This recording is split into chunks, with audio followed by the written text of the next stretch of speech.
Good afternoon, everyone, and thank you for joining the meeting to discuss the straw proposal. This is for the EIM Resource Sufficiency Evaluation Enhancements Initiative. This is Christina Osborne with ISO Stakeholder Affairs, and I will be facilitating the meeting. Let me go ahead and move to our agenda. So Brittany Dean and Danny Johnson are the lead policy developers for this initiative. Brittany's going to start us off by providing a summary of the stakeholder comments that we received on the issue paper and the June workshops, and then she'll discuss the proposed changes based on that feedback. And then Danny's going to go into the details of our straw proposal. This proposal was posted on August 16th. It is available out on the initiative webpage. And then at the end, I'll go over the EIM classification and next steps. So this just shows where we're at in the stakeholder process. I will go over a more detailed schedule at the end of the presentation. So we'll just wait for that time. And just a couple of housekeeping items. As I mentioned, the straw proposal is out on the initiative webpage, as well as the presentation that we're going to go through today. We are recording this meeting and we'll provide the video file for your use that will be available on the initiative webpage as well. We just ask that you please request permission from the ISO before reprinting any related transcripts. For technical assistance, if you need help with WebEx, please reach out to the event producer, Adam. And if you have any just process-related questions or whatever, you're welcome to send those to me. We are going to pause for Q&A throughout the presentation, and we'll provide instructions for how to raise your hand at that time. It's a little different than what it used to be, so we'll go over those instructions at that time. Or if you feel more comfortable sending your question through the chat, you're welcome to do that as well.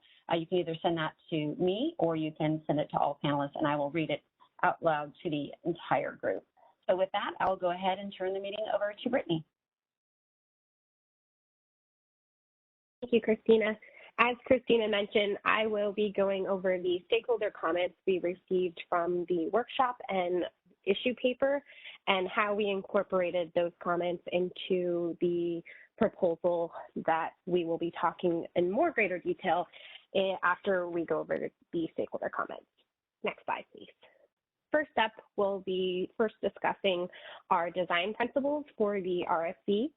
The purpose of the resource efficiency test is to ensure each EIM entity is able to meet their demand with their own net supply prior to engaging in transfers with other balancing authority areas through the EIM in the real-time market. It's also there to ensure that an EIM entity submits balanced supply and demand schedules while providing EIM entities information about potential congestion within their own BAA. Participation in the existing EIM design is voluntary, and the RFC does not set reliability requirements or minimum amount of capacity that must be offered into the EIM. With that level set, the ISO proposes the following design principles for the resource sufficiency evaluation. First, leaning in participation in the EIM without sufficient capacity and ramping capability to meet expected load. Second, the resource efficiency evaluation should accurately and transparently measure the capacity and ramping capability of a BAA. Third, the consequences of resource efficiency evaluation failures should not cause operational or reliability issues. And fourth, the resource efficiency evaluation does not dictate resource adequacy or integrated resource plans in individual BAAs. Stakeholders generally agree. Oh, please go back. Thank you. Right. Stakeholders generally, it's okay. The stakeholders generally agreed with the proposed design principles we initially put forth in our issue paper, but did offer a few other suggestions. Those included the equitable application of the RFC to all balancing authority areas participating in the EIM and ensuring that the RFC is accurate, effective, and routinely reviewed. The ISO believes transparency is critical in allowing all EIM participants to observe the RFC's performance and accuracy. As such, you see here on the second principle, we've updated that to reflect that belief, as well as our proposal for transparency in regards to reporting and data reflects that as well. The CAISO understands stakeholders' perspective on equitability and believes that our proposal that we will be discussing further strikes an appropriate balance of addressing these concerns given the different methods that are available to participate in the real-time market. Stakeholders also put forward the idea that the RSC was designed to ensure reliable operation and to better incent more robust forward procurement. We do want to reiterate that reliability remains the obligation of each BAA. Meanwhile, forward procurement remains the responsibility of each local regulatory authority's resource adequacy and integrated resource plans. Neither of those suggestions were considered with the voluntary premise under which the EIM is operated, and as such, those were not incorporated to the principles that we put forward shown here. For that, I will pause here for questions on principles and how stakeholder comments were incorporated. Thank you, Brittany. So there are a couple ways you can enter the question queue. If you connected to the audio through your computer or selected the call me option, click on there's a small hand icon on the top right of the chat box, the upper top right. So go ahead and click on that. Or if you just dialed into the meeting, press #2. Or if you feel more comfortable, you're also welcome to send your message in the chat.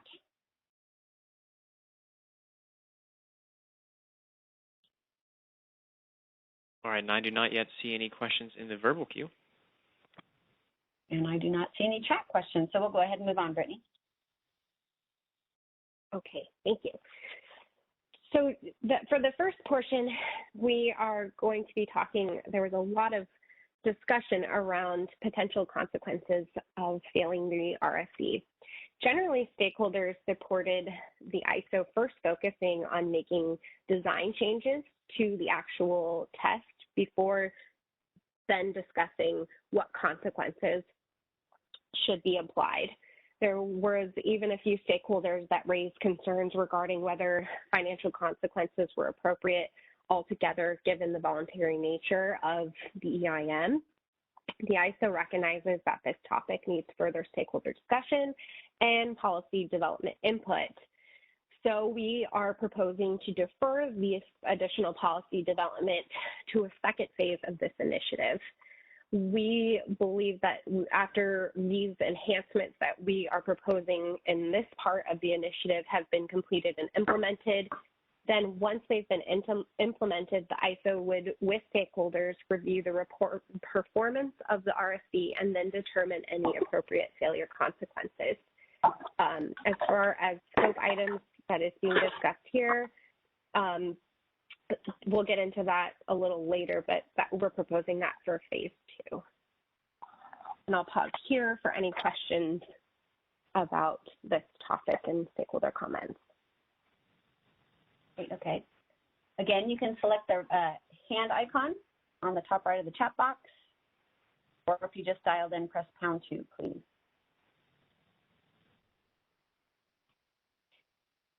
Just give it a moment.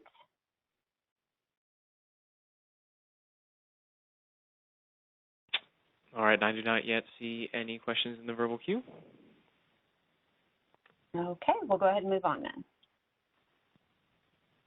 Okay, the other big topic that was discussed in the workshop and in the issue paper was a need for greater transparency in the RSC test results. Stakeholders requested that the ISO increase the RSC individual balancing authority area data that it routinely provides, particularly the data relating to the capacity test. They explained that the more granular data enables EIM entities to spot check their own performance of the RSC and to validate the inputs used in the test. The ISO proposes to provide each BAA with more granular RSC input data, and we'll discuss what that looks like in the proposal section. Additionally, to the extent possible that we can provide that data, we are also proposing to automate it, and we'll discuss further what that will look like. Stakeholders also commented that the ISO's recent reporting and analysis efforts were extremely beneficial and asked that those continue because they provided a greater understanding of the calculation of the RFC, the accuracy, and the performance. They identified that this helps them as well identify to what extent leaning is occurring. There was also a concern expressed that the CAISO reporting on the RFC performance, given its dual role of the market operator and EIM participant, to provide increased assurance that the analysis of the RFC performance is objective. The CAISO is proposing to have the Department of Market Monitoring assume the primary role of analyzing and reporting on the general RFC performance. Next slide, please. Oh, okay. I know we do have a chat question. Do you want to go to the next slide first, Spring? Let's take the chat. Okay. Yeah, so Alva from PG&E sent a question in the chat. Says, does the phase 2 approach mean that all existing consequences of failing RSC will remain in place? So Danny, do you want to respond to that? Or I can take that. Yes. Christina. Okay, sure. Sure. Go ahead, yeah, for now, yes, that would mean how the test is and all those consequences, those would remain as is. So Alva, let me know if you have a follow-up to that, if that answers your question.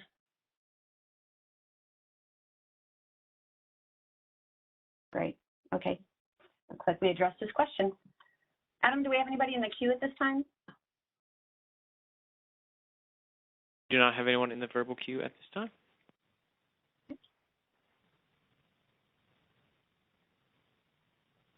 Okay, go ahead, Brittany. Thank you. The next was the consideration of intertemporal constraints in the capacity test. Generally, stakeholders were supportive of adding those constraints to the test to ensure that supply that is being tested is truly available for dispatch in the real-time market. They argued this enhancement would greatly improve the accuracy and confidence of the test. Although stakeholders differed on the maximum startup time of offline resources the test should consider, two stakeholders disagreed with the enhancement altogether. First, on the grounds that the flexible ramping test already considers a resource's availability, and the second, that by adding these constraints to the test, it would make it more complicated and less transparent, which was not the intent of the enhancement. The ISO is aware of the additional complexity that this would add, but we agree with the majority of stakeholders and proposes a method to consider resources startup times in determining whether they are available in the real-time market. Next slide. Okay. The other was the consideration of the reliability of the ISO's import schedule in the capacity test. Stakeholders believed that the speculative import awards cleared by the ISO market were being incorrectly credited as available capacity to the ISO in the resource efficiency evaluation test. They argued that this was leading to overrepresentation of the available import supply in the hour that was being evaluated in the RFC. The ISO agrees with stakeholders and arguments in which they made, and we're proposing to only count imports as available capacity if there is a reasonable assurance of delivery. Next slide, please. The next big discussion was the balancing test. Stakeholders believe that the test should be applied to the CAISO. The test is intended to prevent potential strategic submission of under or over schedule supply and demand schedules, and that was to gain differences in the real-time market and balanced energy prices. The ISO does not submit base schedules to the real-time market, and so for this, we disagree with stakeholders of applying the balancing test, but instead we believe that the test can be enhanced to ensure there's more equitable revenue allocation. And like I mentioned, we'll discuss that further in the proposal as to what that looks like.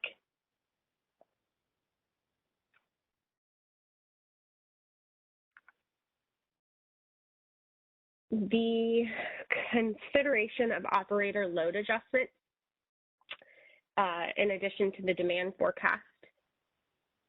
Generally, stakeholders were expressed that the practice under which the CAISO represents actual load needs an allowance for CAISO to inappropriately pass the RSC.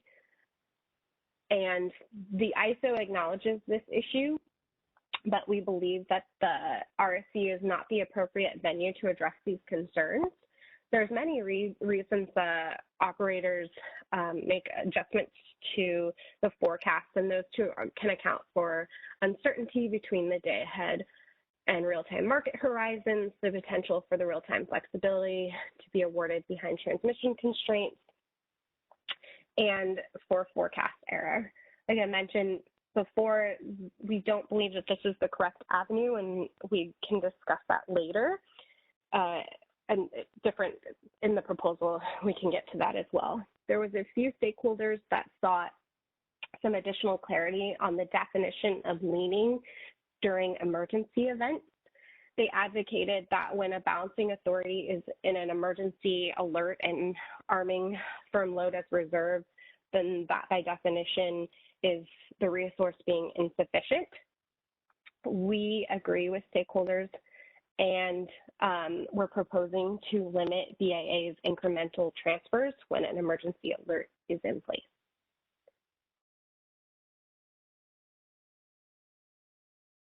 There was unanimous stakeholder support for the ISO incorporating EIM entities' demand response programs into the resource sufficiency evaluation. They were arguing that they're not able to appropriately account their demand response events in their base schedules, which in turn doesn't accurately reflect their true system load reductions. The ISO is proposing to allow these demand response programs to be represented in their base scheduling process for the purpose of participating in the EIM. And with that, I will pause for questions on how we're incorporating stakeholder comments, or if I didn't characterize something correct. Thank you, Brittany. And we are going to go into these areas a little more, and Danny's going to cover them in the presentation. So, is there any questions about the stakeholder comments? Anything that Brittany brought up? You can either raise your hand by selecting the hand icon above the chat window. That's if you dialed in through the computer, or if you dialed in from your phone, press #2.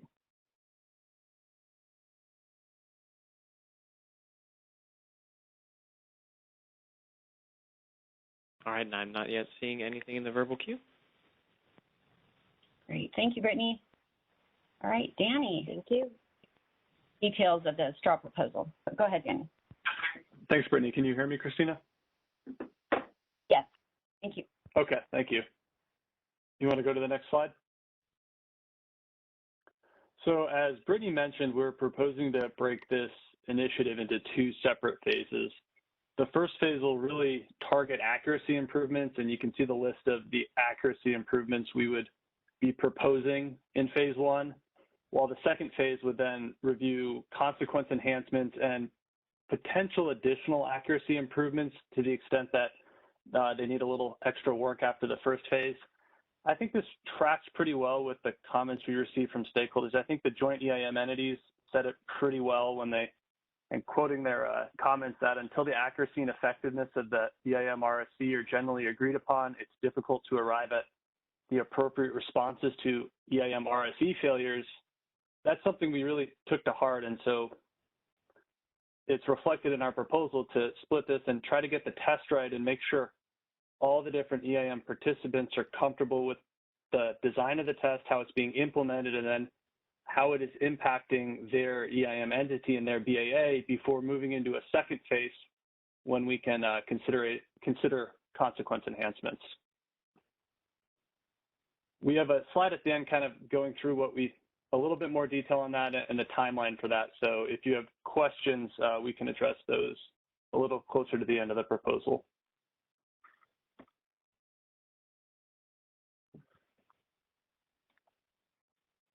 So the first thing we want to walk through the proposal, this is a little bit out of order with the straw proposal, but we received a lot of comments specifically on this issue, so we put it first in the summary of comments and are trying to present on it first to really show that we are taking this to heart and understand the stakeholders' concern on this issue.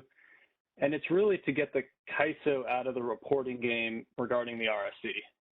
We are proposing to have DMM assume all the reporting responsibilities associated with the EIM's RSC.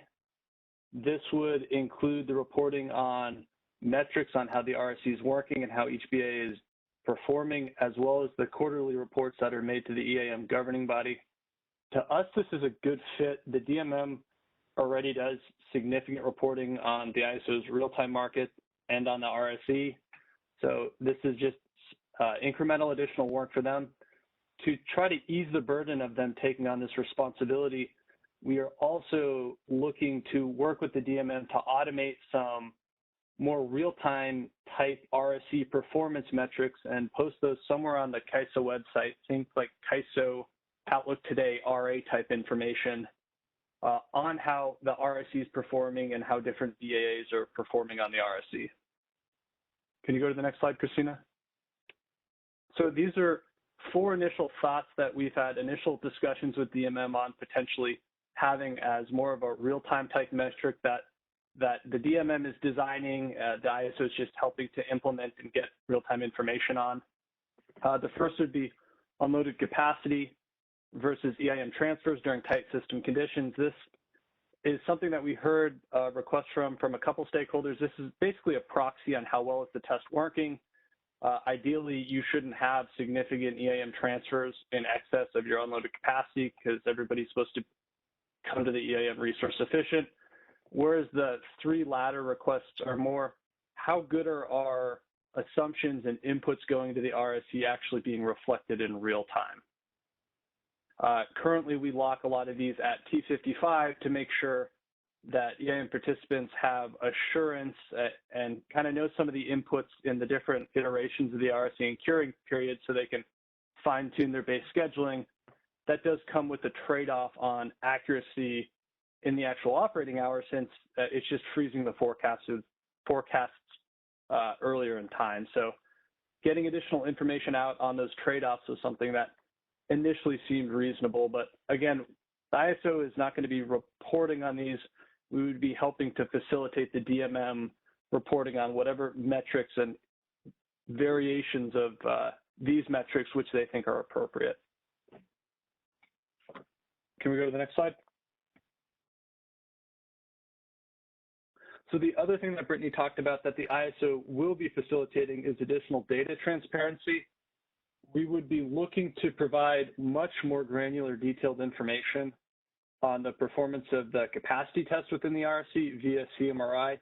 We currently provide this information for the FlexREM test. That actually came out of stakeholder requests because that test is a little bit more involved and previously was the more complicated of the two. So we would look to provide increased detailed information to really help EIM entities better understand what their resource mix looks like and how their base schedules are sitting within the evaluation period to try to help them base schedule as well as they can. Can you go to the next slide, Christina? So this is more or less a data dump of what type of information we would be looking to put forward via CMRI for both the capacity and, where appropriate, flexible REM sufficiency test.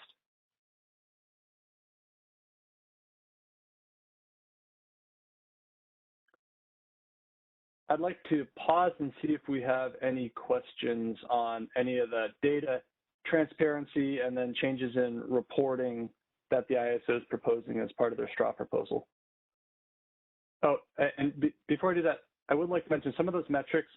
We realize there's a benefit to having those prior to the conclusion of this phase 1 of the initiative. So I think that while we will be using this initiative to solicit stakeholder input for our DMM to consider about what are the appropriate metrics, we wouldn't necessarily wait until the completion of this initiative to implement metrics. It would be a more, as we're comfortable that those metrics are really looking at the right things, we would try to get them online a little sooner. Annie? So now I'd like to pause. Okay. If you would like to ask a verbal question, select the hand icon to the top right of the chat window, and then if you just dialed in, press #2. But it does look like we have somebody in the queue. Adam, if you can open up the phone line, please remember to state your name and affiliation first. No problem. Caller, your line's being unmuted. Please go ahead. Hi, this is Kathleen Colbert from Vistor. Can you hear me? Kathleen? Yes, Kathleen. Hi. I just had a quick, a clarifying question. You mentioned EIM, the DMM taking over more of a reporting role, and then just specific on this slide, can you connect the dots for me? Am I understanding correctly that while this information is resource specific and so going to be provided directly to the BAAs through CMRI, the DMM reports will hold the same information but have it on a BAA level? So this information is intended to let each BAA kind of understand what their inputs look like and how they're being considered by the test, and look at the results of the advisory tests and maybe tweak their base scheduling inputs. I wouldn't want to presume what the DMM would be reporting on, but my sense is it would be more of how is each BAA performing on the different aspects of the test rather than specific resource information. Although, again, that's at their discretion. Understood. I think if it's all right, I just make a plug. I assume DMM's on the call. That I think that some of the information as to underlying root causes for why the performance looks a certain way would be very helpful for market-wide transparency. I understand there's confidential information, not respected. I just ask the CAISO and its DMM as you work through this to keep that in mind and think about providing details on the underlying components that may be driving performance available market-wide as well, where appropriate. Thanks, Kathleen. I think that's a helpful point, and maybe I misrepresented. I think they would look to have some real-time metrics, but I believe from discussing with the DMM, they'd still plan to issue reports on the performance like they do today. I don't think that aspect of their monitoring would disappear under this new paradigm. It would just potentially be enhanced.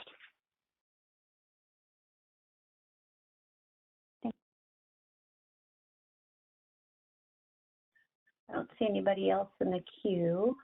Again, you can also send your question to me in the chat. Okay, I think we can move on, Danny. Yeah, so this last slide kind of on the data transparency and reporting is on uncertainty. TGE gave a presentation during the workshops asking for additional information on uncertainty. So we just kind of wanted to walk through why we are where we are today and how we plan to address this going forward. So the uncertainty requirement was added to the capacity test in the market enhancements for summer of 2021 initiative.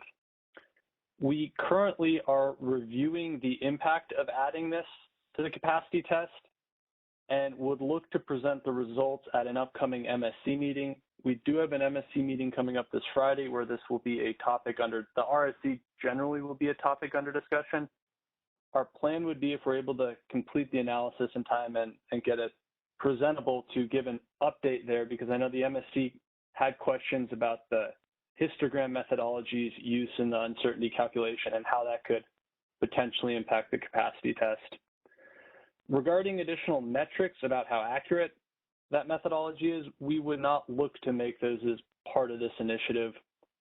The quantile regression methodology that's coming with nodal FRP, that's scheduled to actually be in place prior to the completion of this initiative. So we think it would just be outside of scope to be working on reviewing a methodology which we're planning on replacing in spring of 2022. Regarding the net intertie deviation, that T40 to T20 movement and how that calculation is made, we have some detail on this in the paper. Really, this is a rolling 90-day average, excluding the largest 2.5% of under deliveries. That is added to the requirement for the capacity test, and we would be interested in hearing more stakeholder feedback on if that 2.5% is the correct number. I think if you view the RSC as being a test that's intended to represent general operating conditions and most of the time operating conditions, you could see that 2.5% is a little bit restrictive since it's potentially penalizing BAAs for a few hours over a 3-month period where there are issues with imports. If you take the view that the RSC is really targeted for ensuring that people are resource sufficient during scarce system conditions, and I think a reasonable interpretation is that 2.5% is way too large because it's not holding BAAs accountable for, I think, about a total of 50 hours across this average period of their worst intertide deviation. So there's two different ways to look at it. We want to take the temperature on the stakeholder community and figure out how people feel and feel if this is the correct quantity to exclude. I also would like to point out that via our BPM, we do have the ability to exclude outlier data. So that's something that, to the extent that there's bad SCADA or there's very unusual operating circumstances, we would be able to exclude that from this calculation. We do have, I think we have two, and then we have a chat question. Sure. So I thought we could choose first, and then I can read out the chat question. Yeah, that'd be great. All right, caller, your line is being unmuted. Please go ahead. Hi, this is Ryan Millard from Portland General Electric. I appreciate the clarification on the first point. I missed that in the straw proposal. So if there is going to be a presentation in the MFC meeting and additional review of data, we'll certainly attend that and reserve some questions for that.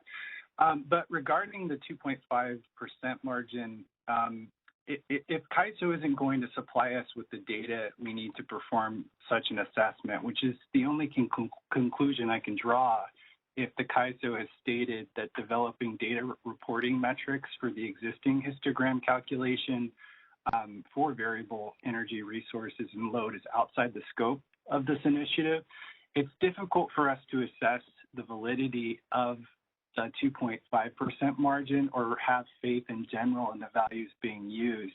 If we can't look at the source data and assess the magnitude, frequency, cause, and impact of the outliers, it's impossible to make an informed decision. So I'm having a difficult time reconciling the request with what we have available to us. It's more of a comment or maybe a question in response to. Yeah, appreciate it. Just to better understand your question and kind of the way this works, my assumption would be that each BAA would have their import and interchange data. Are you looking for the ISO to supply this or to validate the data that you have on hand? I think what we would.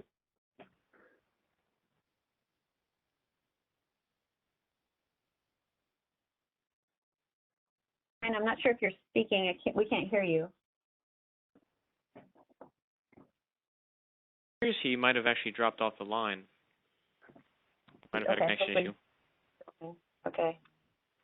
And maybe you can keep an eye out for him, Adam. Sure thing. Okay. And we do have a couple of chat questions. Sachi Bergar, hopefully I pronounced your name correctly, I'm sorry. First question, how can the entities verify NSI historic data that is being used by the ISO? That's Sachi's first question. So I'd like to defer to our market analysis and validation group if we have any formal metrics. I know we've had requests from BAAs to review the data that filters into this calculation, but I don't believe we have a formal, like a forum to do that. Can you hear me, Danny? This is Rahul Kalaskas. Yeah, thanks, Rahul. Yeah, Danny, I can maybe address this at a very high level. So I believe the main discussion that we are having here is regarding the uncertainty for the net schedule interchange. For each month, the ISO calculates the histogram, the 2.5 percentile and the 97.5 percentile. That's the absolute high and low, and relative high and low for the deviation in net schedule interchange. the feedback that we are receiving today and also on the prior operations call was how can the EIM entities validate these calculations themselves and check what is driving these requirements.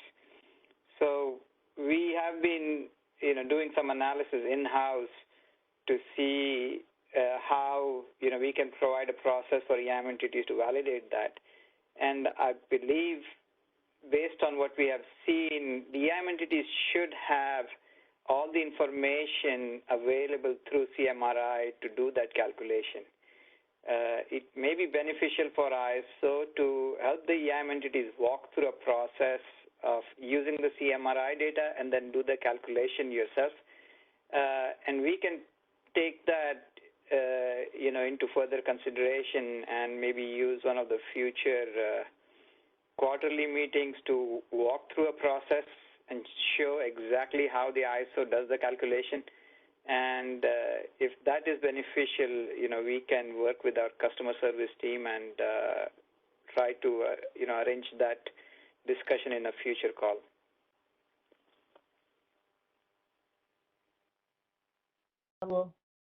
And let's see, Sachi had another question about, is there any consideration for applying diversity benefits for the capacity being held in aggregates? So I'm not totally sure I understand the question, the held in aggregate portion. I think if it's just asking is the diversity benefit being applied to the capacity test, the answer would be yes. If the questioner is trying to ask something else, please follow up because I'm not quite sure what that would be. Sachi, maybe you can, if you can raise your hand, we'll open your phone line. Again, you can press the hand icon above the chat window or press pound 2. I do see we have someone in the queue. Okay. Caller, your line is being unmuted. Please go ahead.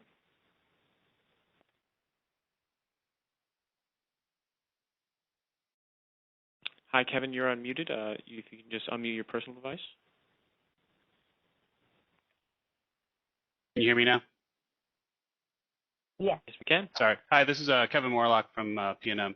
I do appreciate Raul's comments about helping us being able to try and figure this out a little bit more with regards to the 2.5%. I guess two comments that PNM has is one is, if it's an uncertainty to capture a bulk of the time, weighting it at 2.5% seems to be, or the 97.5 seems to be not really. It's capturing the extremes of uncertainty, not capturing the averages of uncertainty or weighted.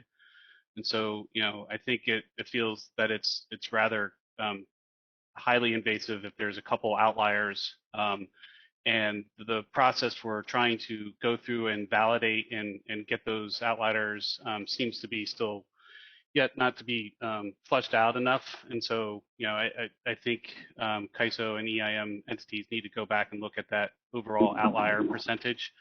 The other piece is, the fact that you're going back 90 days is not really truly reflective of what might be upcoming because of the seasonal changes. So, if we're in the summer month and you're looking at spring activities, vice versa, it just feels that, going back 3 months across that period might be maybe not the best either of a 90-day. Yeah, Kevin, this is Danny. Thank you for your comments. And that's the same kind of thoughts we've tried to wrestle with and think through. So wherever you land on that, we'd ask that you please submit that in comments so we can take it under consideration, because it's something that we really need everybody's input in and to make sure that this is calculating the right net intertie deviation and applying it to the test. Thank you. It looks like Sachi's in the queue. Perfect. Is that correct, Ed? That's correct. Sachi, your line is being unmuted. Please go ahead. Hi, this is Sachi. So I just wanted to clarify my question regarding the diversity benefit. So if each entity is holding capacity separately, I just wanted, my question was really simple. Does it make sense to consider the fact that in aggregate, you may not require the sum of each individual BAA's capacity to meet the system needs. So similar to the way you have diversity benefits with the uncertainty component, is there any sort of discussions or thoughts regarding diversity benefits for the capacity being held in the system? Are you, so you're not referring to the intertie, you're referring to the uncertainty benefit that's being applied to the capacity test that was made in the summer enhancements changes? Well, that's one component, right? When we talk about the uproom and the downroom capacity, there are multiple components. One is the load forecast deviations. The other one is the NSI component. Potentially uncertainty components will come in at some point in time. So no matter how they're calculated, right, there is an uproom and a downroom component calculated for each BAA. But if you look at it on a system-wide basis, the sum total of individual requirements may be excessive capacity being held. So is there any consideration for a diversity benefit component from the point of view of holding capacity system-wide? So you're talking about lessening the addition of, is that Brad? Hey, Danny. Yeah, this is Brad Cooper. I think what he's referring to is,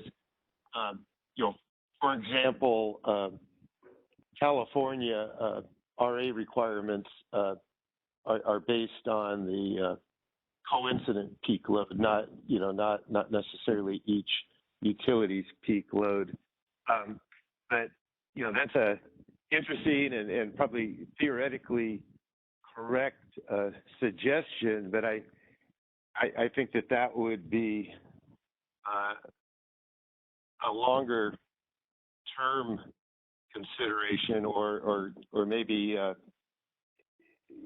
require changes to the fundamental tenets of the EIM, because the EIM is that the tenets of the EIM is that each BAA has their own RA requirements, and there's no consideration of capacity sharing. There's economic dispatch to get efficiencies of energy transfers, but to date the tenets of the EIM is that each BAA is capacity sufficient on their own.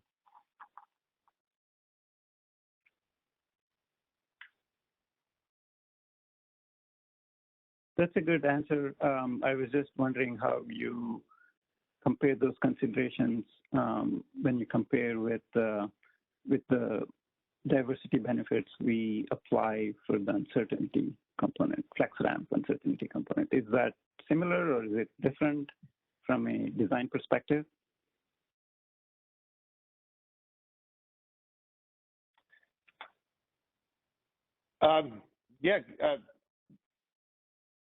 Good question. I don't have a response to you off the top of my head.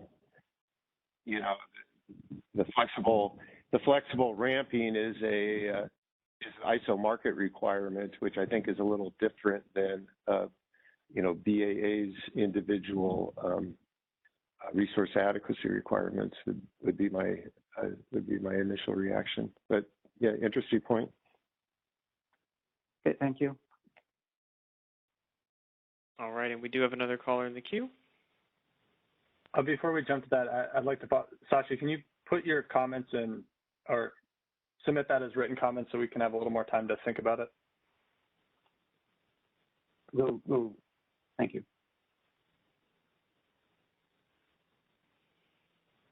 All righty, moving on. No problem. Jeff, your line is being unmuted. Please go ahead. Hi, Danny. It's Jeff Spires with PowerX. Can you hear me okay? Yes. Hi, Jeff. Hi there. I actually was intending just to provide some feedback on the transparency and metrics that you had outlined a little bit earlier. I just had a bit of difficulty getting on the line at the time. But I just wanted to make the comment that we're supportive of the improvements that you're suggesting as far as the metrics and some of the automation around what you're proposing to monitor on a more ongoing basis. And just thinking, I think, back to what Kathleen had asked about from I think PowerX's perspective, but also some of the other EIM entities that submitted comments, we were trying to address a number of different issues with respect to some of the requests we had around additional transparency. And one of the high-level categories was the day-to-day interaction with the test as a participant in the EIM and trying to make sure that you meet the RSE evaluation each hour, and looking for more information as a participant to be able to do that effectively, make sure that you know what your requirements are, you can make the appropriate adjustments.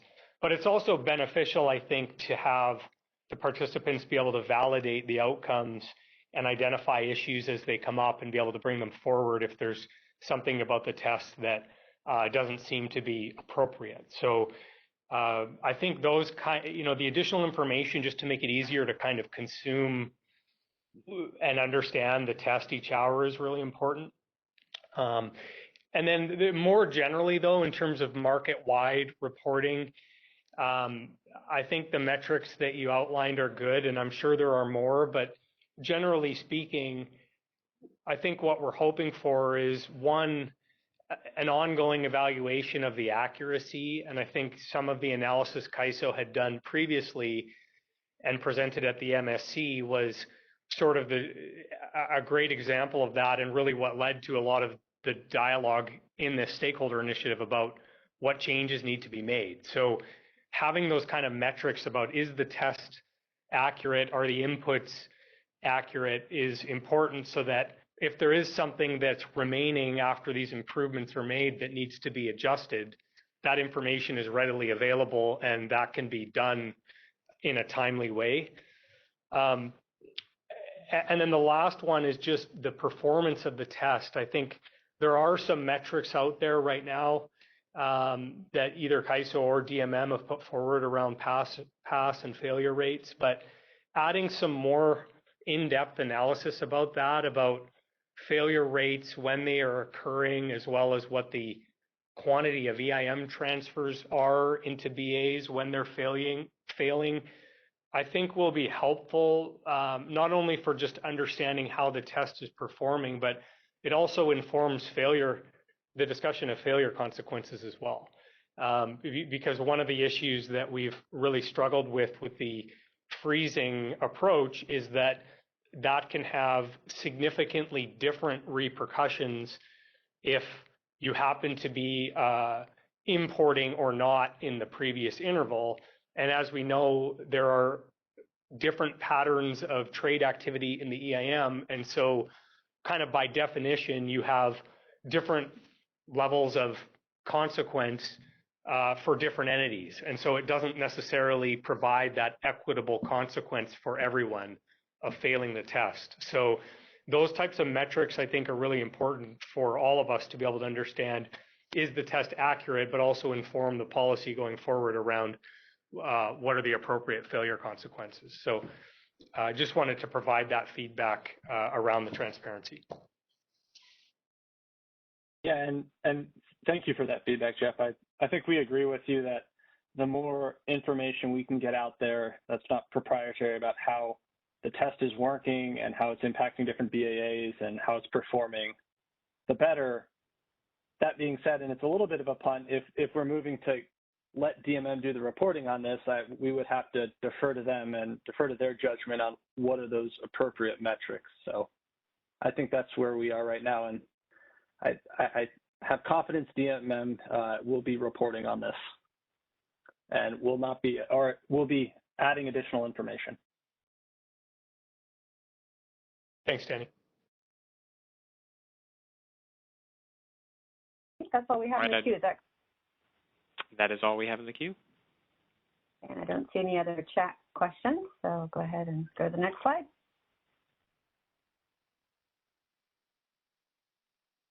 Thanks, Christina. So the next topic was something that we talked quite a bit about in the workshops, spilled some ink on the issue paper in, and received comments on, and it's really what is the correct time frame which the capacity test should look at and credit capacity for. From the comments, there seemed to be widespread agreement that the capacity test should only consider and count and credit capacity that's offered into the real-time horizon. The difference of opinion was what is the appropriate real-time horizon. We heard some entities think that it should just be what is available within the RSE's horizon, so 75 minutes out. Some entities were more 2.5 hours out. To the CAISO, when we thought about this, the correct horizon to us seemed to be stuck since this is our longest real-time market horizon. So we would propose to limit capacity to both what is online and dispatchable in the RSE, but also what was made available through that stuck horizon that coincides, the end of that stuck horizon, whose hour coincides with the hour under evaluation, to make sure that we are not discounting capacity that was made available to the EIM for use, but for the optimal dispatch made by the EIM was not utilized. So this would result in potentially capacity that was made available to the EIM with bids, but was not started up due to economics, or capacity that was online, but either decommitted or state transitioned down through that stuck horizon. To the extent that both of these had bids through the real-time horizon, it would be credited as capacity that each EIM entity offered into the RSC. And on that second bullet that I do need to clarify, it would be that it has a startup time that could have been started up within that stuck horizon. So this would be anything that has a 4.5 hour and under startup time. Can you go to the next slide? So this is a graphic that I think helps to illustrate how we would view this. So resource one is well, I guess green is online, red is offline, the dashed blue is bids, and the gold arrow is startup time. So resource one is online, it has bids in, it's obviously going to be counted. It would be counted under the current paradigm. For resource two, it's actually offline. However, it has about a 3-hour startup time, and it was bid in through the hour under evaluation. So this would also be counted for the purpose of passing the RSC. Resource three is that state transition case where the resource is online. It has bids all the way through that hour under evaluation. Its startup time would not allow it to be restarted up by that hour under evaluation, but it would also be counted because but for following that EIM dispatch, it would have been online. Resource four is just illustrating the case where the startup time is in excess of that stuck horizon, and it would not be counted as available capacity for the purpose of passing the capacity test. Next slide. So again, the proposal is just to consider the stuck horizon. We think that this does kind of achieve an objective that we heard from stakeholders of only crediting capacity that is made available in the real-time horizon. It also does this balancing or not balancing, but ensuring we're not creating incentives to not follow EIM dispatch, or in some cases maybe base schedule near minimum load. We don't want to create incentives that entities are doing non-economic decisions or non-inefficient decisions to ensure their ability to participate in the EIM in future intervals. We want a design that is able to look at what they put in and allow them to participate in future intervals if, but for the economics of the EIM dispatch, they would have had that resource online, and they did bring enough supply and capacity into the test. So I'd like to pause there and see if we have any questions. This is kind of a little bit of a complicated topic. Thanks, Danny. We do have a few in too. So we'll go to the first caller. Mm-hmm. All righty, Tyler, your line is unmuted. Please go ahead. Hi, can you hear me? Yes, go ahead. Hey, Danny. Tyler, APS. I just had a question regarding the 270 minutes. It looked like the examples use that, and I know there's some tariff clarifications ongoing related to the stuck commitment horizon where they're changing to 240 minutes. How does that interact with the 270 and the straw proposal? Will it adjust to really be 240 minutes? Yeah. And the reason I understand it'll be whatever the stuff the last is interval is stuck. Okay, so if those go through, then it's really going to be 240 by the end of this process. Okay, thank you. Yeah, I've always viewed it as it's about a 4.5 hour forward-looking commitment time. So it would be whatever stuff ends up as in the tariff after those process changes are implemented. Okay, yeah, it'd just be helpful to update, I guess, the proposal if those go forward. Sure, that makes sense. Thank you. We'll go to the next question in the queue. All right, caller, your line is being unmuted. Please go ahead. Hi, can you hear me? Yes, we can. Good. Hi, this is Russ Vanafel from BPA. When I read the proposal, I understood this could just be talking about the capacity test. So just to clarify, when this is credited, is it credited for both the purposes of the capacity test and the flex ramp test, or just the capacity test? I've thought about this as crediting for the capacity test. The flexibility test is kind of looking at what that schedule was initially prior to the hour under evaluation. So it does do a lot of the same things because it's looking at a baseline of what's actually online. So it is a little bit duplicative, but this would only be for the capacity test. Okay, and so it strikes me that there might be limited benefit if it's credited in the capacity, but not the flex ramp, though I understand why it would not be included in the flex ramp, because you don't physically have that capability to meet the four ramping targets. And so I guess operationally, I'd be interested in hearing the CAISO's position on how you think that this would play out for a given EIM entity, given that you might get credit in the capacity, but in the capacity test, but the capacity is not available in the RFC horizon, so that you wouldn't actually get credit in the flex ramp test. But I know it's early in the process, but anything you could add to your thinking about the nature of the proposal would be helpful. Yeah, I think the flex ramp test in this context serves as a bit of a backstop, since it would look and more or less spot checks, do you have enough capacity online? And this was kind of part of the discussion we had back in summer enhancements of the two tests were structured with the capacity test almost serving as a filter to the more stringent flex ramp test, being as that has a lot of the intertemporal constraints baked in. So under this, I don't know if it's kind of hard to think through applying to the flex test. I think it's something we could look to do.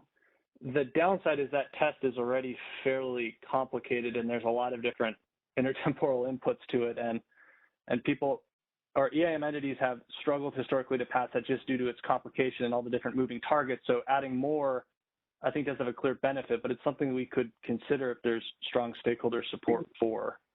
And to be clear, I'm not proposing that it is added in the flex ramp test, because I think I think the intent of that is to really test whether the BA can physically meet the expected load and uncertainty. And so it makes sense, frankly, to not include it, but there being a disconnect there might undermine the benefits of the proposal anyway. But it's we'll think about it some more and see if we have any further questions. Yeah. Thank you for raising that issue. I think it's something that we'll give more thought to as well. Do we have anybody else in the queue? We do have a chat question. Looks like Jeff Spires just raised his hand, so we'll go ahead and take his question. All righty, Jeff, your line is unmuted. Please go ahead. Thank you. Hi, Danny. It's Jeff again. Hey, Jeff. Just a couple of comments on this, just listening to the back and forth with Russ. I think taking this approach in terms of the capacity test makes sense to me as far as evaluating the supply that's available to meet the obligations of the BA. And I think the flex test is fundamentally measuring something different, which is the ramping capability from 1 hour to the next. And I think, as we have talked about on previous calls, you can get into situations where the ramp requirement of a particular BA, particularly in the peak hour, say, may not really be increasing at all. They're already sort of at their maximum net demand period of the day. And at that stage, their flex requirement may be zero, for example, if they're not ramping up beyond that level. And so I do think there's a difference in what's being measured between a flex test that's looking at your ability to move your resources over some period of time, as opposed to a more pure capacity check on whether you have those resources to meet load in the first place. So in my mind, they're separate evaluations, and the supply that's included in each of them can be different for that reason. But the other comment I just wanted to make is we had suggested earlier something along the 2 hour window. I think this proposal of using the stuck horizon is also another logical place to start. One question I had for you was, did you do any look back on the particular days from 2020 that were raised, like August 14th, where there was a certain quantity of supply that had been identified, to see whether these enhancements would have addressed that supply that wasn't actually available? I'm just kind of curious if you did a bit of a look back on whether this would have resolved those particular cases. I do think it would have helped. When we went and looked back, we looked back at the analysis Guillermo and his team presented at the MSC, which showed that there were some outlier units with longer startup times that would have been excluded, especially on August 14th. There's a few that would have been excluded, but the vast majority of resources would not have been excluded that were offline. And when you look at the data he had, at least, that to us made sense, because those all had 1 to 2 hour startup times, which it's something that could have been utilized if the systems in the market would have been working correctly. Right. Well, and I'm just thinking back to, there was a quantity of that supply that I think DMM had put out some data, and then the CAISO later did something similar to kind of separate what was available from a certain amount of supply that likely wasn't. I think part of it was sort of having a difficult time getting back from an outage. There was a few issues like that, but a couple of sizable resources that were contributing to a fairly large quantity of supply that was showing up in the test during that afternoon, but not really realistically available. So that was kind of what I was getting at, is whether these changes would have effectively addressed some of those issues. Yeah, I'm familiar with the resources that you're referencing, and their startup time would have been in excess of the stuck horizon. So under this design on August 14th, those resources would have been excluded from inclusion in the capacity stack that the ISO entered into the RFC. Okay, thank you. All right, I do not see any additional questions in the queue at this time. Great. Okay, there was a chat question. Let me go up here. Ramon Mitchell asked, is it possible for resources with a startup time greater than the stuck horizon to be committed or decommitted by the real-time market? Yeah, I think mainly decommitted. There is the chance that there are resources that could be decommitted. I think Ramon just raised his hand, so we'll go ahead and open up his phone line. Adam.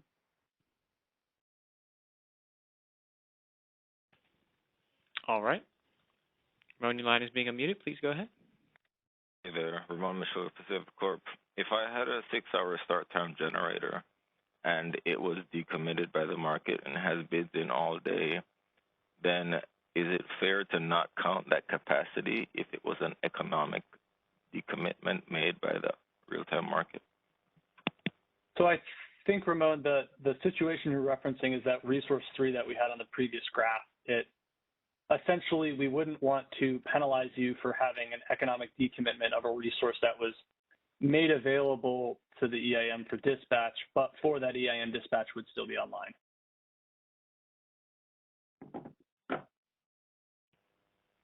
Okay, that makes sense. Thinking that through, if I were decommit, if my 6-hour generator, 6-hour start time generator was decommitted in the real-time market, in the capacity test, I get that at the moment it's decommitted, it was online, but now going forward, it's offline. The capacity test for the next hour sees it as offline and also sees it with a start time greater than 4.5 hours.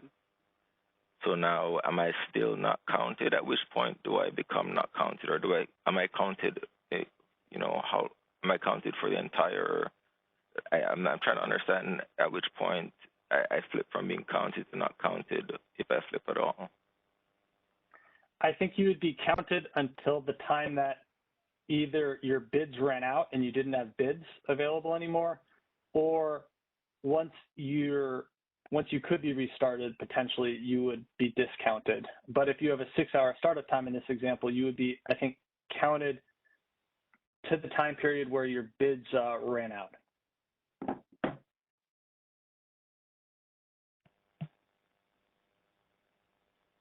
Okay.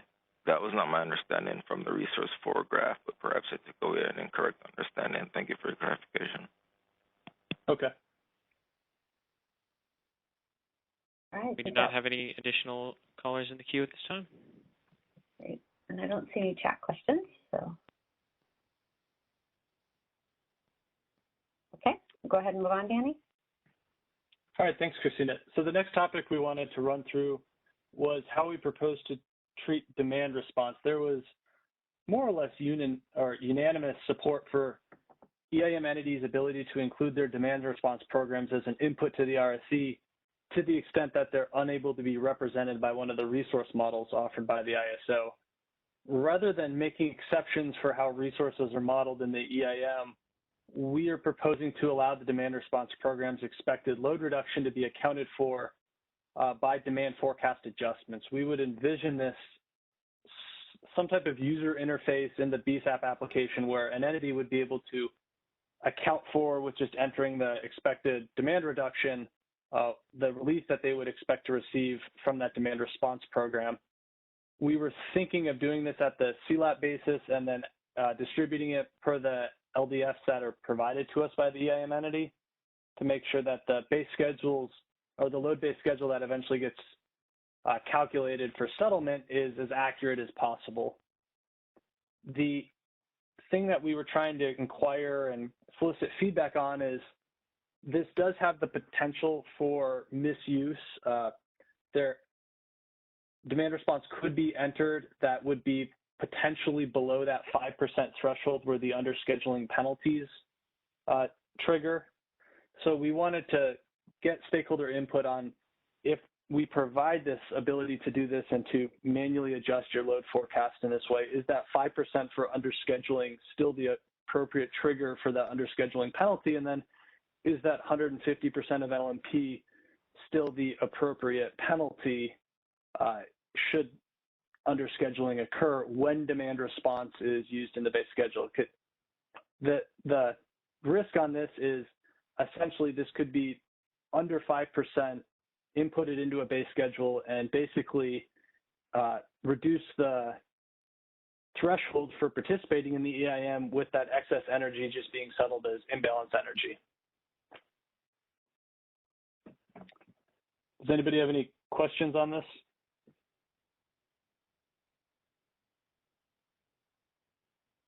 You can either use the hand icon above the chat window, or if you just joined via audio, you can press #2. It looks like we have Dan Williams in the queue, so we'll go ahead and take his question. Dan, your line is Thanks, unmuted. yes. Thanks. Dan Williams from Customized Energy Solutions. Not so much a question on this, but just curious if in these discussions, is the CAISO confident that all of the DR programs operating within your BA, whether they're sort of down at the utility level or up in the more in the market level, are being counted appropriately? So, if you're going through this exercise for the EIM entities, are you sure you're getting the benefit of all of the DR programs within your area as well?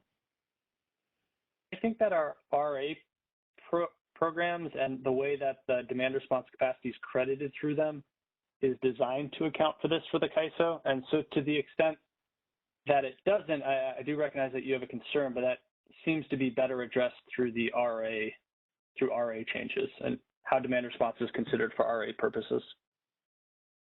I'll just bookmark it, because I'm more thinking just specifically within the capacity test, on a daily basis, hourly basis, are you picking up the full impact that you could get from a capacity perspective? So just a question, but I'll leave it at that. Okay, yeah, I think I understand what you're saying, and it's something that right now we are considering the full impact of the demand response program. We're not haircutting it. Okay, thanks. All right, moving on to the next caller in the queue. Call, your line's unmuted. Please go ahead. Hey, Danny, Tyler Moore, EPS again.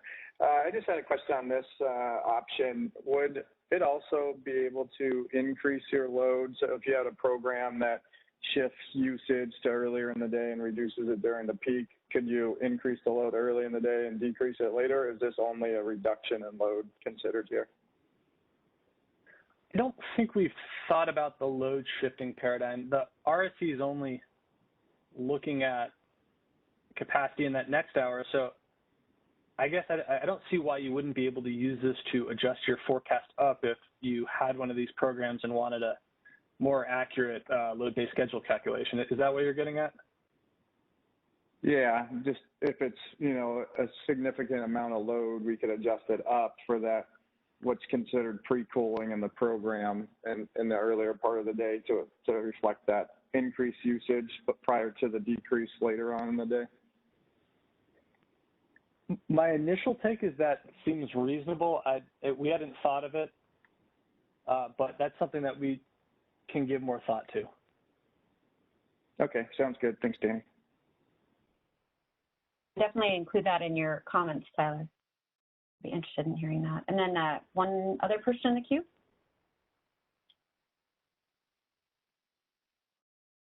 Yes, this is Kathleen from Vistra. Can you hear me? Go ahead. I was just a request. So conceptually, this makes sense. I think the devil is always in the details when we think about what is expected load reduction, especially in kind of especially in a broader context with multiple states and then nested within them multiple utility programs. I would just ask if the CAISO can provide greater level of detail on how it expects to go about identifying that expected load reduction. That would be much appreciated. Or when I say CAISO identify, I mean, is this something that the EIMs would give you? Is this something that, which I assume, but when the EIMs provide that information, what is the guidance for that? Just as a clarification.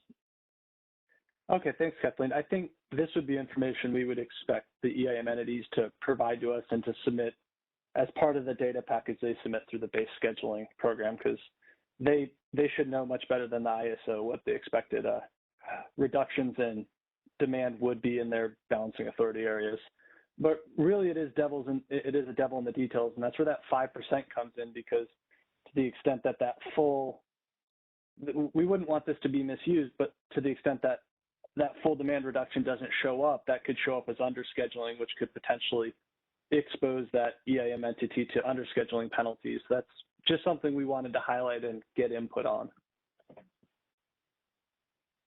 No, that makes sense, and I can see that from the perspective of QA and QC. I think my kind of suggestion to consider comes more from like an upfront regulatory perspective, and even in measurement and verification world, when you're in that DR world, there's depending on the program, it is well defined.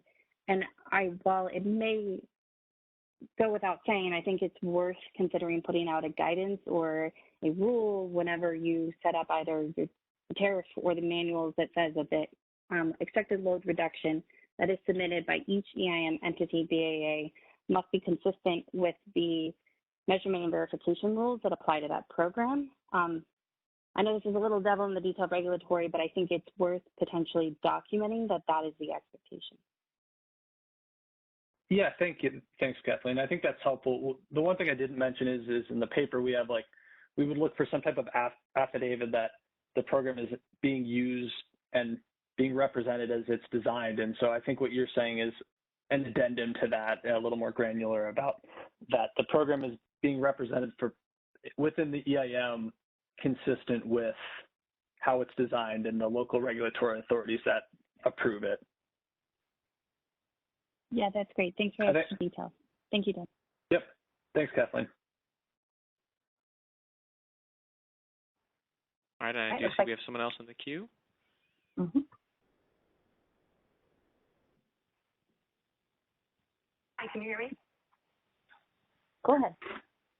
Hi, this is Libby Kirby from Bonneville. I have a question about how this counts. So when I think about demand response, I guess I think of it like something the BA may deploy the next hour to reduce its own load. But it seems like because it's not qualifying as a resource that can be economically dispatched by the market, it sounds more like something that counts.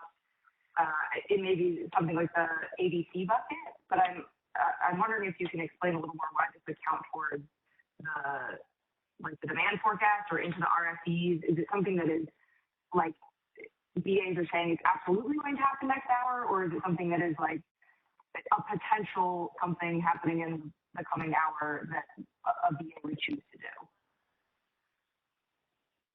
Yeah, thank you. I think the way we've looked at this is we would assume that the BAA intends to deploy this demand response program in the next hour.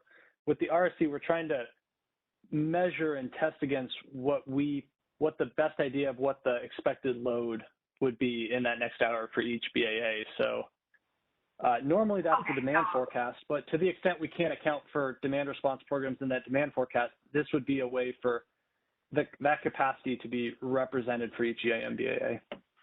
Okay, so this is an indication that a BA is very much planning on deploying some of this demand response in the coming hour, not like hey, we could do this if we feel like it, if we need it. This is happening, and so you should adjust what you're expecting for load from us because we plan to decrease the demand. That's the way we've thought of it. The other way is the potential misuse of it could be if we get tight, we're going to do this, and then should that be accounted for in the RSC? And I would say no, like if you don't intend to do this, you should be tested on your forecast demand. But that's also where that underscheduling, what is the appropriate threshold for triggering the underscheduling penalties, and what should those be if you use demand response? Okay, got you. Thank you for that. That's more clear now. Thanks. All right, and I do not think we have any additional callers in the queue.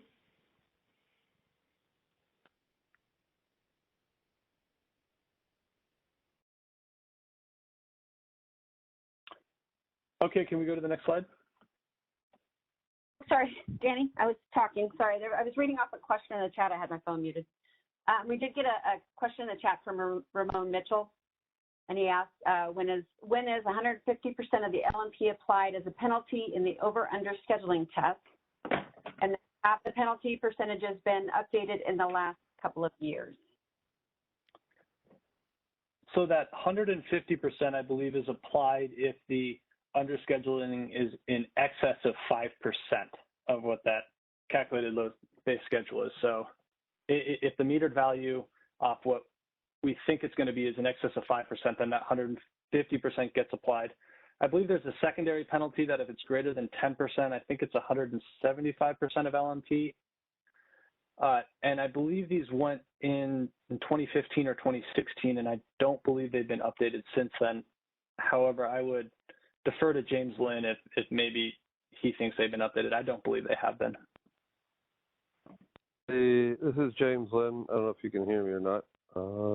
but these are the original penalties with Eim Go Live.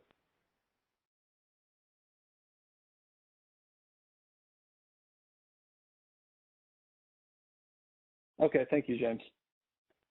Hopefully that answers your question. Oh, Ramon is in the queue, so you can go ahead and open up his line, Adam.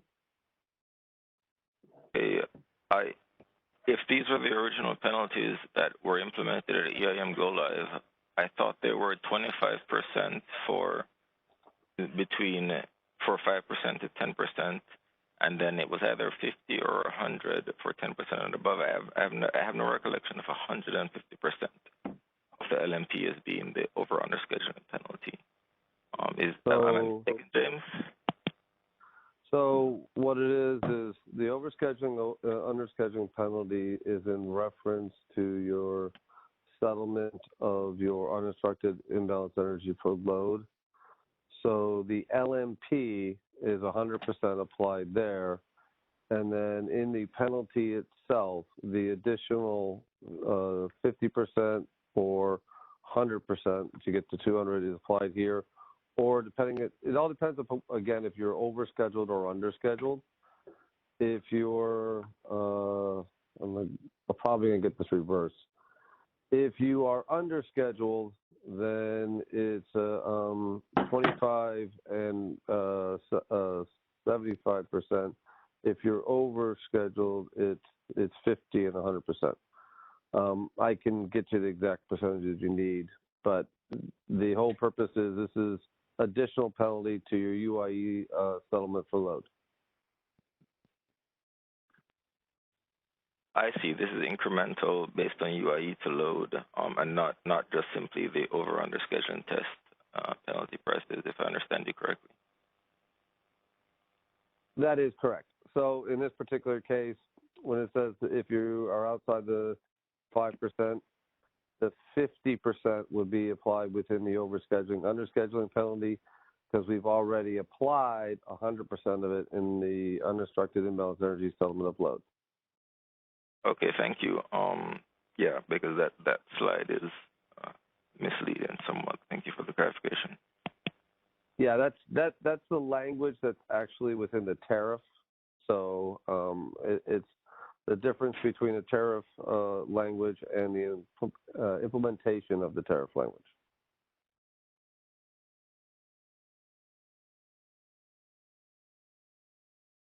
All right, let's see if there are any other questions. I don't see anybody else in the queue. And I don't see, oh, we have another chat question from Elizabeth Kirby. Does the DR amount change the load forecast and the capacity and flex test as well, or just for the balancing test? We would look for this to change the forecast that's used in the capacity and flex test. That's the intent, is to ensure that those tests are testing for the accurate amount of load and flexibility you'd need in the next hour, or capacity and flexibility you'd need in that next hour. The tie-in with the balancing test is more just how penalties could be structured for potential misuse.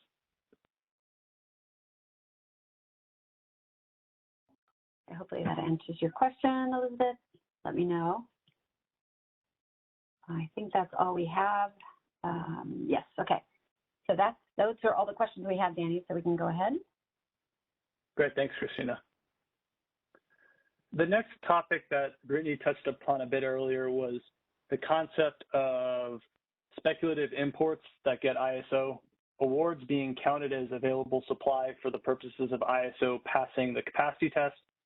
We thought about this, and really the concern is that the capacity test should be testing upon expected available reliable supply in that next hour. So we would, under that premise, agree with EIM's stakeholders and would move to limit the capacity that the ISO counts to what actually we think is reliable and do think will show up in that next hour. Our way of doing this, and we think a natural fit, is to use the ETAG transmission profile that is now due at T40 prior to the hour as a reasonable assurance of delivery and intent to deliver on that import award. The submission of that profile is a positive affirmation that whoever the awardee is intends to deliver.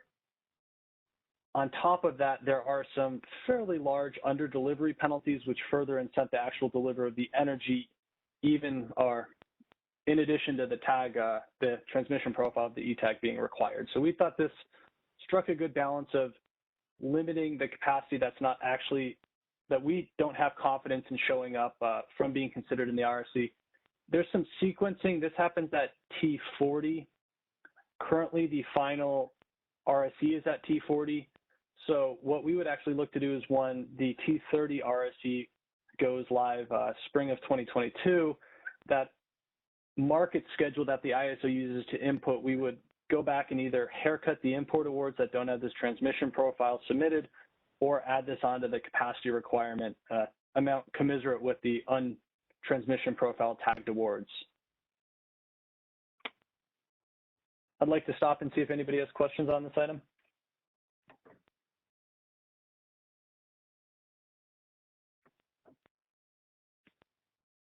I do not yet see any verbal questions in the queue at this time. I was talking again, and I had my phone muted, and I don't see any chat questions.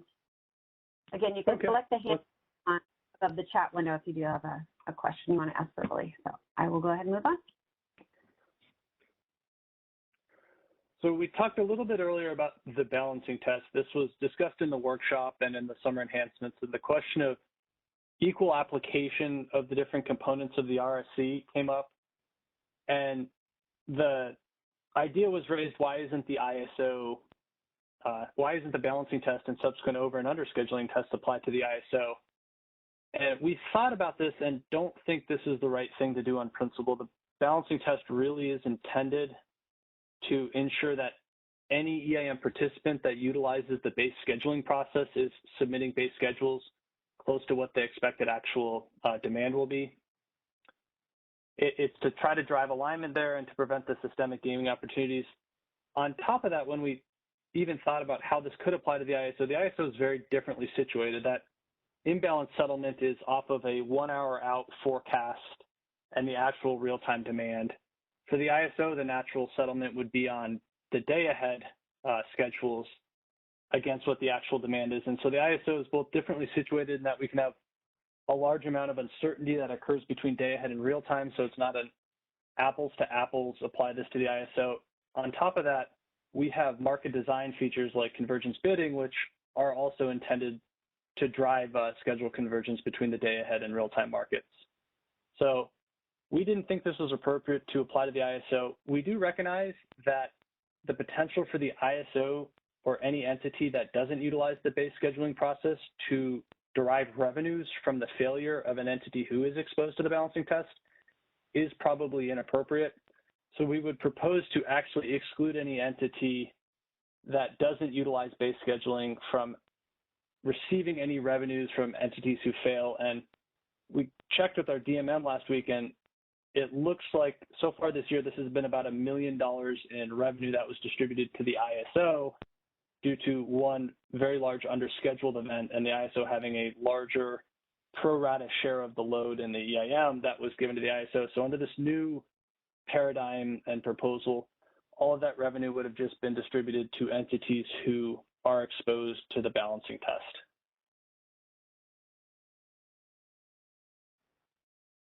Danny, it looks like we do have a chat question. Sure. Okay. From Matt Connolly, on the reduction of import awards counted in the RSC, does CAISO have an estimate of the megawatts that will be affected? Does it plan to report this amount? So offhand, I do not have an estimate of the number of megawatts. It's something that we are looking internally to do analysis on.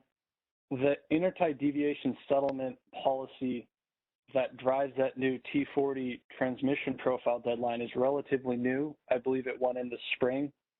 And so we don't have a ton of experience with how well it works, and we're still reviewing basically how well it works. As soon as we know, we would plan to let you know.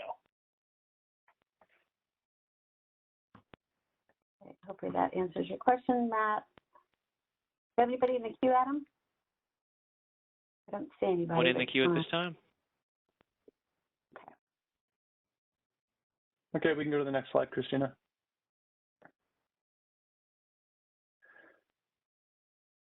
This slide discusses the potential to add operator load adjustments, also known as load conformance, to the demand requirement in the RSE.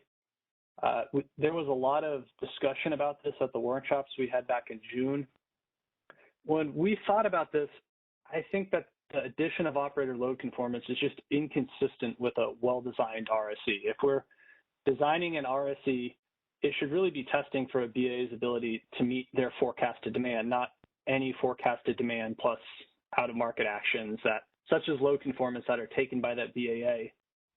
We also have other avenues we are currently utilizing to try to relieve the systemic operator load adjustments. Our nodal FRP that was approved last spring, that's scheduled to go in place in spring of 2022, we think will significantly cut into the need for operators to make real-time load conformance. We would plan to report on if that's effective and if the implementation is good and the design is good and it's achieving that objective at some point after the new policy is implemented.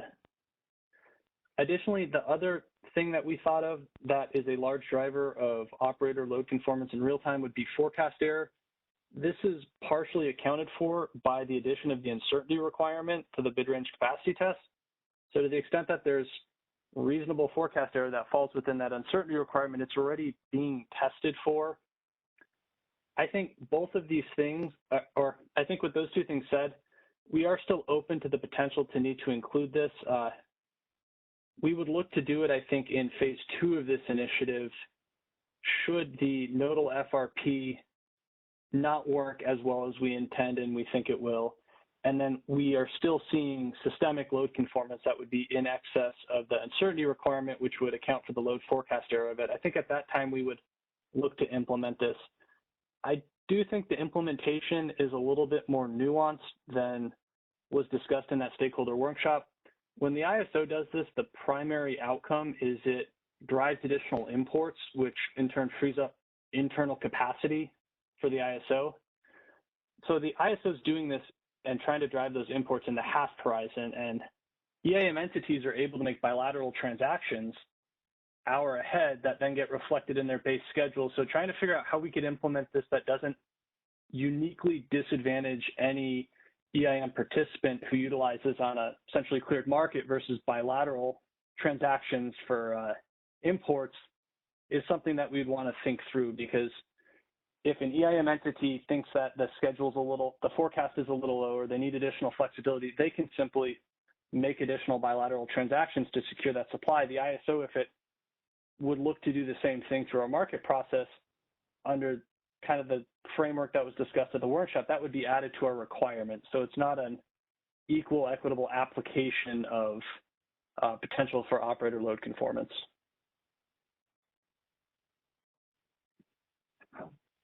I'd like to pause and see if we have any questions, because I know this was an item that we had a lot of discussion on during the workshops. Yeah, it looks like we do have one person in the queue so far. So go ahead and go to Jeff Spires, Adam. Hi, Danny. It's Jeff Spires with PowerX. I appreciate the factors that you just outlined in considering this. I think from PowerX's point of view, this is an issue that has a number of characteristics that I think are worth just mentioning. One is it's a long-standing issue. The load biasing in the upward direction in the CAISO BA has been something that has been going on for many years now. And I do recognize there are fixes in place or fixes contemplated as part of some of the other market enhancements that you're looking at. But I think, this is a long-standing issue. The fixes are still a ways down the road, and there is uncertainty about how effective those fixes might ultimately be. And so I think where we had got to is I understand that, and a lot of this was informed by the last discussion where, I think there was recognition that actually putting in the load biasing that you might use in a particular hour into the test probably has a lot of complications with it. And I don't think that's something we would suggest. But, to the extent that there is a systemic load biasing that occurs not just, here and there, but basically every hour or every peak hour for quite sizable quantities, it seems like that's the type of outcome that could use an adjustment. And, I think what we were hoping to see was we look at the systemic biasing.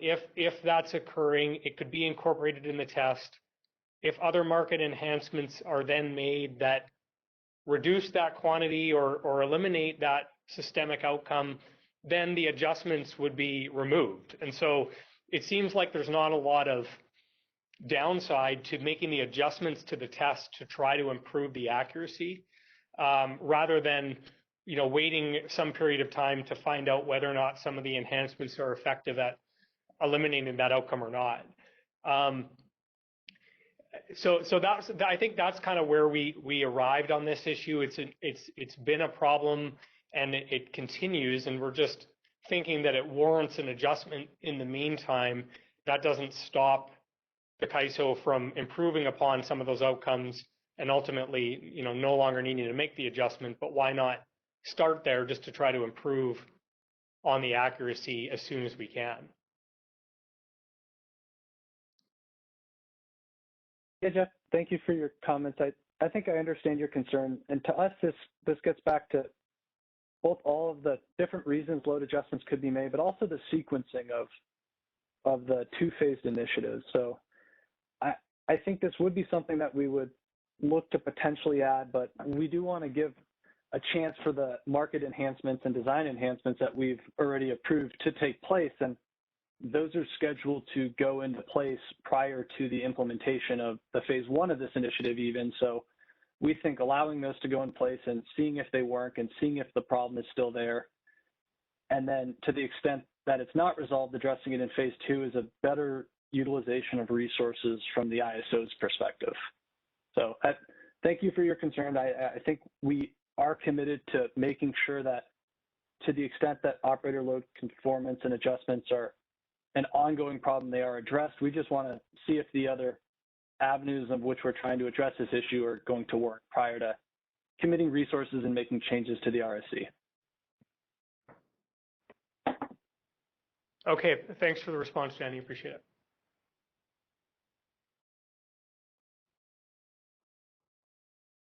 All right, I do not have any questions in the verbal queue at this time. Okay, and I don't see any in the chat, so we'll go ahead and move on. This next proposed enhancement is to the flexible ramp sufficiency test. It would essentially be to include any power balance constraint relaxation, excluding load conformance, in the testing requirements for the flexible ramp sufficiency test. This test uses that market schedule immediately prior to the hour under evaluation. So to the extent that there is insufficient supply and the markets actually have to relax the demand to achieve a balanced market solution, that serves as the reference point for testing for flexibility in the next hour. That seemed inappropriate to us, and so we would look to add this requirement back into the flexible requirements that are tested for in this test. This does address some of the outlier weird cases where you could pass the capacity test but fail the flex sufficiency test, or no, it's vice versa, fail the capacity test, pass the flex sufficiency test that were brought up in the summer of 2021 Market Enhancements Initiative. We think this just leads to a better, more accurate flexible sufficiency test.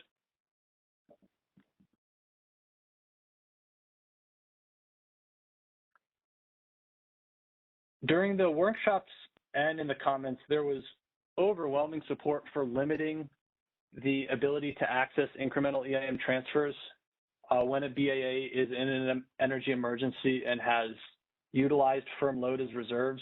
This was an action that the ISO did take during August of 2020. We agree with stakeholders that if an entity is having to get RC approval to utilize firm load as reserves, that's a pretty plain reading that you are resource insufficient and by definition should not pass the RSC and have access to incremental transfers. So we would look to limit the ability to access incremental transfers either up or down if an entity entered into this condition. I would like to note that I think that during the second phase of this initiative, when we re-examine the potential physical and financial consequences that are appropriate for the RSC, this is something that we'll need to reconsider and can try to figure out where this fits within the potential relaxation of transfer limits for certain under certain proposed financial penalty models, because really that's changing the physical limitation for financial reasons. So how this sequences in with that, I think we'll be talking about again. But for the purposes of the phase one of this initiative, we would look to limit these types of transfers. Next slide, Christina. So I promised at the beginning a little bit more information on what we would look to scope in phase two of this proposal. We would really want to do a holistic consideration of what are the right consequences for RSC failures. Right now, our consequences are the physical locking of incremental transfers. I think that would be on the table, as well as potential financial consequences. There is a lot of interaction between these. We would also look to, like we talked about with Jeff just a minute ago, to include the load conformance topic to the extent that the nodal FRP doesn't resolve the need for systemic operator load conformance. We would look to include that in phase two as well. Our thoughts are to tentatively begin this in fall of 2022. Our plan with this initiative is to get it completed by the end of the year. I think we're scheduled to take this to the EIM governing body in December, and then try to get it implemented prior to summer of 2022. So we think if we can adhere to that schedule, then beginning a phase two of this initiative in fall of 2022 would give all the different EIM entities the ability to observe the changes we've made, make sure they're working correctly, make sure the accuracy improvements are there, and to understand how those changes impact their EIM, their BAA. And everybody can then go into phase two where we consider additional consequences and what are the right consequences, open-eyed and trying to find solutions that fit all of the different EIM participants. So I'd like to pause there and see if we have any additional questions. We have a question in that queue. So go ahead, Adam, and open a phone line, please. No problem. Ramon, your line's being unmuted. Please go ahead. Hey, Ramon Mitchell from Pacific Corp again. This question is on the power balance constraint relaxation in the flex test. Do you see an asymmetry or an inconsistency in including that power balance constraint relaxation as an additional requirement to the flex ramp test, but not including available balancing capacity as additional capacity used to meet the flexible ramp sufficiency test, since available balancing capacity is used before the BAA goes into the power balance? Yeah, so I guess to the extent that the ABC is utilized by a BAA, you wouldn't have a constraint relaxation, right? So this wouldn't get included back onto the requirement. Right, I meant more high level. If we're starting to include the power balance constraint relaxation, and I haven't thought this through, and I'll have to think this through for comment, there is an interaction there with available balancing capacity that seems to create some sort of asymmetry in the way that the test is being, rather the inputs that are going into the test. Because if I have the requirements on one side and I have the capacity to meet my requirements on the other side, and I have power balance constraint relaxation in the requirements, somehow I feel as if the capacity that's used to not have a power balance constraint relaxation should be on the side of the capacity that's used to meet the requirements. I'll have to think on that some more if you don't have any thoughts on that. Thank you.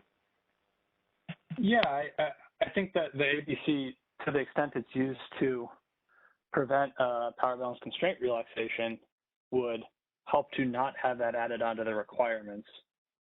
I do think that starts to blur the line a little bit between, it's tough because ABC is not intended for EIM, general EIM dispatch, right? It's reserved to address this specific issue. So it could be utilized to help a BAA potentially not have this added to their requirement.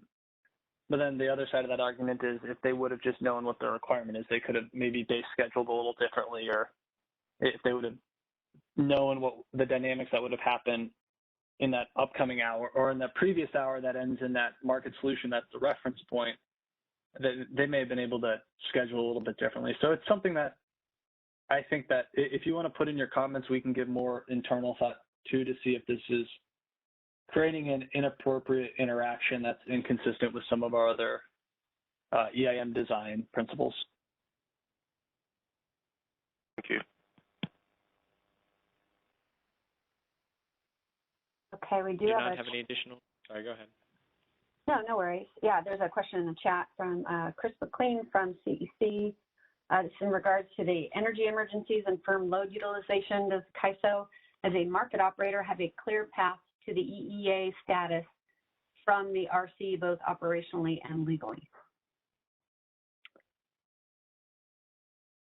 The ISO has desktop procedures, I think, of when EEAs are declared and what are the criteria for them, or what does ISO view as energy emergencies and how that translates into the NERC EEA statuses. And so we do have an existing framework in place. Is your question, I guess I don't follow the nuance of this question. Is it a legal concern that the ISO is a BAA and also has an RC function as well? Let me see if Chris clarifies in the chat. If you're still there, Chris.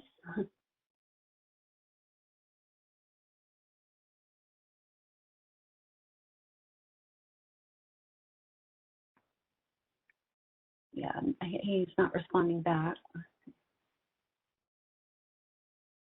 If that's the case, then Christina, like if Chris is still on the line, if you can kind of put your concerns in your comments and provide a little additional explanation so we make sure we understand your question and can give it some thought, that would be greatly appreciated.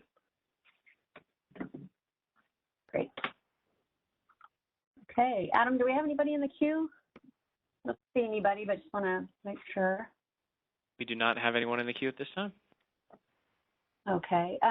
Eric Hildebrandt from DMM did want me to relay a message that they are looking forward to getting input from you on the metrics and analysis that they think would be most valuable, or that you think would be most valuable, and they encourage submission of these. Sorry, hopefully I didn't get this wrong. We encourage submission of this information, stakeholder comments, and invite participants to also contact DMM staff directly for more detailed discussions or questions. So that's just wanted to relay that message from Eric. And I don't see anybody else in the queue. I don't see any chat questions. So I'll go ahead and just kind of review the next steps. But if anybody pops in the queue, we'll be happy to address your questions. As far as the EIM classification, the ISO is proposing the EIM governing body have primary authority in the approval of this initiative. We did include this in this proposed classification in our proposal. I don't know if you tuned in last Friday to the EIM governing body and ISO board of governors meeting. They held a joint meeting where they approved a new framework that gives the two bodies shared approval authority over a wider range of issues applicable to the EIM for certain tariff proposals that are submitted to FERC. But that decision did not impact our proposed classification. But if you have any feedback on this classification, please submit those in the written comments. Those comments are due September 8th. So this is kind of the remainder of the schedule for this initiative. We will put out a comments template for you to use to submit your comments. That'll be available on the initiative webpage in the next couple of days. And then the plan is to post the draft final proposal in early October, followed by a stakeholder call to review the proposal, and then we'll ask for another round of comments mid-October, and then we'll look to post the final proposal, the draft BRS, and draft tariff language early November, followed by a call and request for additional comments on those documents. And then the plan is to go to the EIM governing body for approval December 6th, and then have and brief the Board of Governors December 15th. So is there anything else that anyone from the ISO would like to communicate out to stakeholders, or anybody else have any questions? Christina, this is Danny again. We are actually planning to discuss this item on the 27th at the MSC meeting.